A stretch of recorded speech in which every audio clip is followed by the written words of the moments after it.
On June 9, 2022, the Canadian entrepreneurs in New England hosted Accelerate, Technology and Innovation. In this company showcase, Chief Executive Officer Suvojit Ghosh led a presentation on Fyelabs to a panel of industry experts. Great.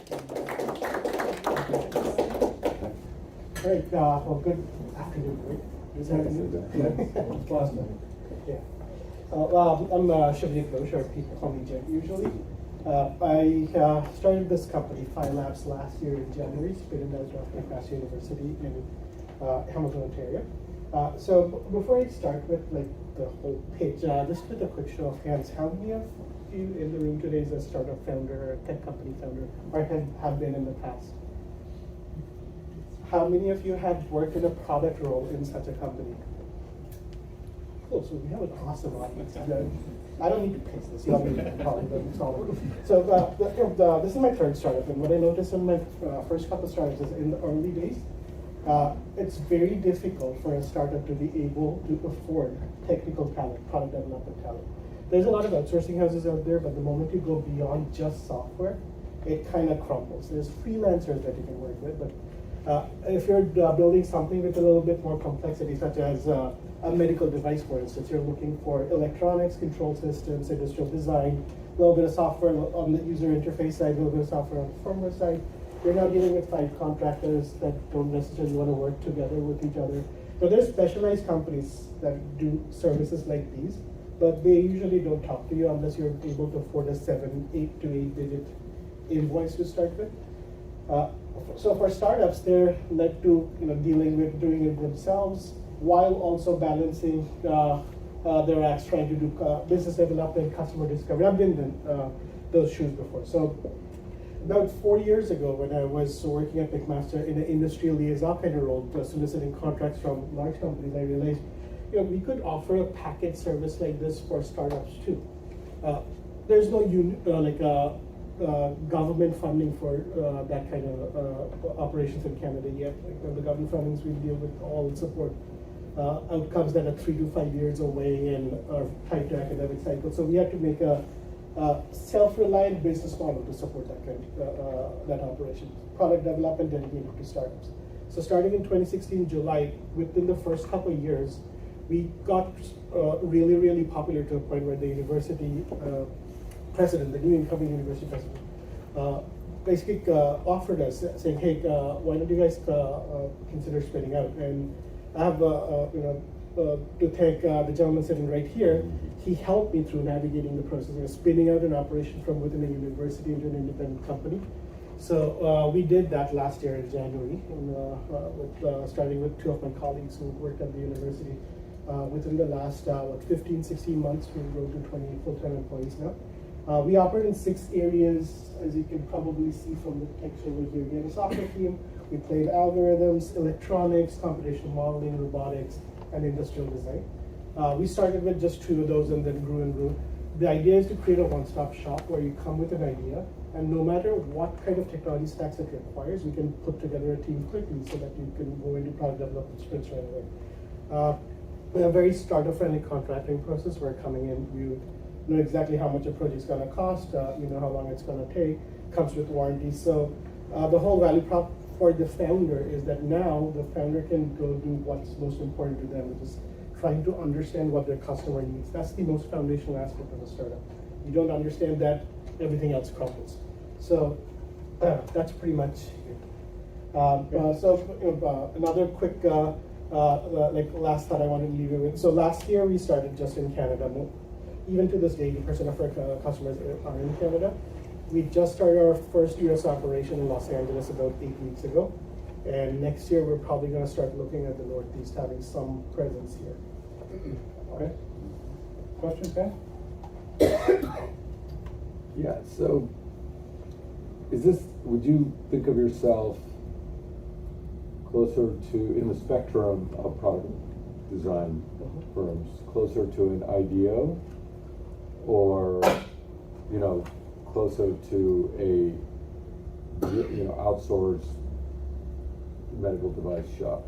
It would be or an embedded system shop. So by IDEO, you mean like a CD or contract development? No, I mean IDEO, the company.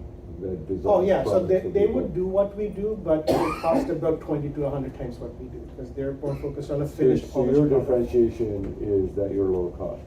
A lower cost in the sense like we focus on MVPs, not a finished polished product. Like, there's very few startups who can afford, say, IDEO or Starfish Medical or companies like that. I'm getting it.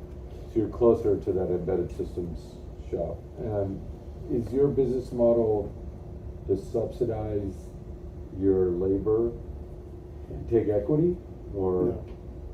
No. That's kind of like in our roadmap, maybe not through equity, but through rev share in the future, but like we aren't Okay. capitalized enough to do that right now. Okay, so the startups have to have some funding? Yeah. Got it. Who's performing the services? It's full-time employees usually. We also have a cohort of co-ops. Like at this moment, we have 20 full-time employees and about 6 co-op students. Got it. And how are you capitalized? We started with the university's investment through a SAFE. Okay. That was essentially the cash reserve that the operation had generated while operating within the university. And we have a debt relationship with BBC, which is the stands for Business Development Canada. It's a bank. We know who BBC. Yes, well, he said he wasn't Canadian, so. Speak up a little, Jeff. Speak up a little. Yeah. So how do you who to speak there? how do you kind of plan on scaling? Because it looks like you kind of the more project you take, the more people you need to have, Yep. right? Yeah, so the secret behind our talent acquisition model is to be at crossroads of multiple universities. Where we are, we're within like an average driving distance of about 10 major universities. We tap into those really, really well. That's why our natural second choice in terms of location was Los Angeles, because that also has a similar combination of universities. And there are 2 other metro areas on the continent that have the same things, New York and New York City. That's pretty much it. Everywhere else is like 1 or 2 universities, major ones. And what happens like product liabilities or things like that? Do you guys, when you deliver a product, is it that you're done, or is it? No, so there's two aspects to it. We usually always deliver with a small warranty window, so that if anything breaks within that, we take full liability and fix it to what the requirements were. Beyond that, we provide a customizable support package. Some of our customers require that. It could go anywhere from, say, for web applications, it would be hosting with proactive monitoring of the applications. For things that go into regulated fields, we will monitor the regulatory requirements and update the products. But these usually carry a subscription. It's a ridiculous growth rate. So what did you do? I mean, how did you get 60 plus customers in a year and a half? We're actually at, I think, 92 or something. Yeah, how did that happen? If we're playing in a vacuum, there's nobody who does what we do.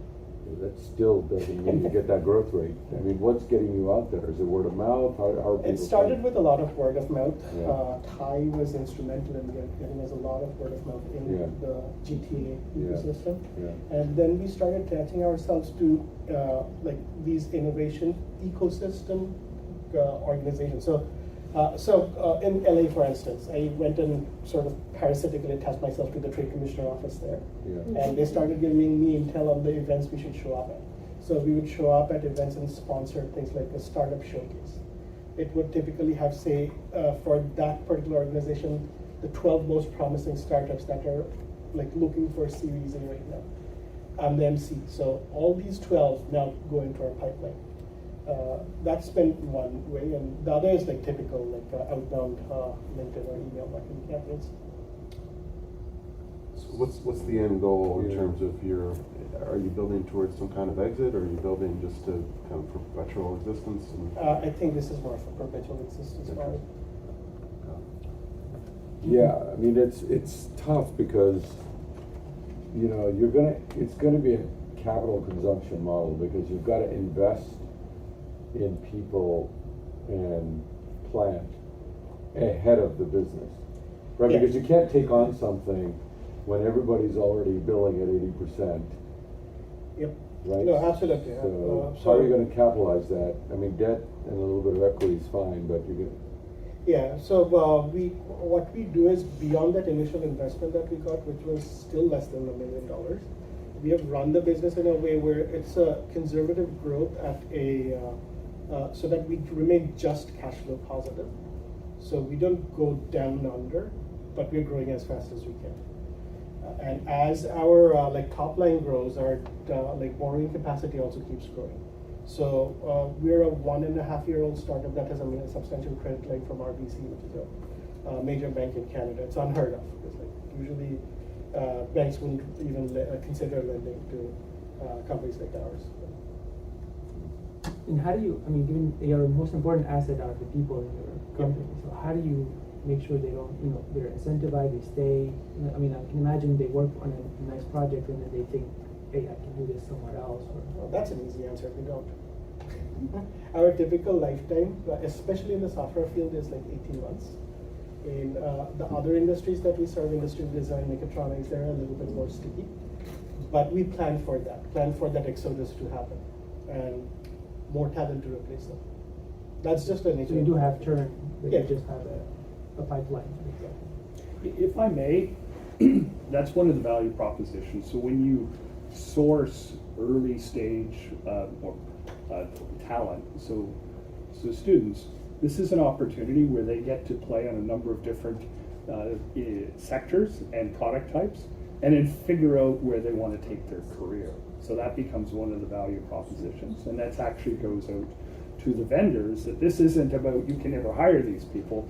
Think of this as a training ground where we want them to go. Yeah. And there's a churn cost associated with it, but part of the value proposition, instead of picking your career right out of graduation, go play for a while and figure out where you like to play, what you like to do, create value along that way, and then you can go off on your way, right? Yeah, and it keeps costs down too. Yeah. Or you could go to Waterloo. Just the last question, so not question, but comment. You should take equity, because you're probably already substantially lower in cost than most other options they have. So you should fill that gap, because at that stage, they don't think their equity is worth much anyway. So you should just take equity. And just build the portfolio. And take common stock, don't take preferred, just take common, just like the founders. Yeah, well, most of our customers only have one class of shares. They're like small enough where they're not really. I would just take it. He's been talking about this since Yeah, day one. they'll give it to you, just take it, and then you have to figure out how to manage it from a tax perspective and all that, but that's manageable. Yeah, Sure. my goal is like Yeah. build it this way for another year, and then we're gonna look at other kinds of options. But like, yeah, you're right. We have to think about it at some point. Because you don't need the same kind of hooks that other strategic partners might look for. Exactly. You're just looking for the value proposition down the road. So For the subsidy, it's easy yeah. for them to I had the opportunity to tour Jake's shop in Hamilton a month ago, and I just wanted to stay there. I just wanted to play. Just neat stuff to play with. So, thanks, Jake. Yeah, if you're ever in the area, we have we always welcome visitors. So. Well, when you sit up here, you don't have to just be at the consulate. I could probably get you 30 or 40 customers within a year. There you go. Thank you. So, You've got to probably see me a lot in this town starting January. Like Yeah. this year is focused entirely on Los Angeles, San Diego, and I'll be here, like doing here in New York City next year. Good. Nice Thank job. you. Thank you.